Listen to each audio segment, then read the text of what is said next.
Hello guys, tasty ആയിട്ടുള്ളൊരു recipe നോക്കിയാലോ. അതിനായി ആദ്യം 1 കപ്പ് മൈദ, 1/2 ടീസ്പൂൺ ഉപ്പ്, 1/2 സ്പൂൺ പഞ്ചസാര, കുറച്ച് മഞ്ഞൾപ്പൊടി, ആവശ്യമായ വെള്ളവും ഒഴിച്ച് ഈ രീതിയിൽ മിക്സ് ആക്കി മാറ്റി വെക്കാം.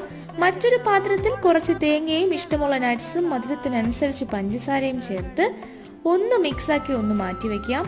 ഇനി ഒരു പാൻ എടുത്ത് അല്പം നെയ്യ് തടവി തയ്യാറാക്കിയ ബാറ്റർ ഒഴിച്ച് നൈസായി ഒന്ന് പരത്തിയെടുക്കണം. തിരിച്ചും മറിച്ചും ഒന്ന് വേവിച്ചിട്ട് കുറച്ച് നെയ്യ് പുരട്ടിയതിനു ശേഷം ഫില്ലിങ്സ് ഒരു സൈഡിൽ വെച്ച് ഒന്ന് പതുക്കെ റോൾ ചെയ്തെടുത്താൽ നമ്മുടെ സിമ്പിൾ ആയിട്ടുള്ള സ്നാക്ക് ഇവിടെ റെഡിയായി കഴിഞ്ഞു. അപ്പോൾ എങ്ങനെയാ, എല്ലാവരും ഉണ്ടാക്കുമല്ലോ. ഈ വീഡിയോ ഇഷ്ടപ്പെട്ടാൽ ലൈക്ക് ചെയ്യാനും സബ്സ്ക്രൈബ് ചെയ്യാനും റിവ്യൂ കമന്റ് ചെയ്യാനും മറക്കരുത്. അടുത്തൊരു പുതിയ വീഡിയോ ആയിട്ട് ഇനിയും വരുന്നതായിരിക്കും.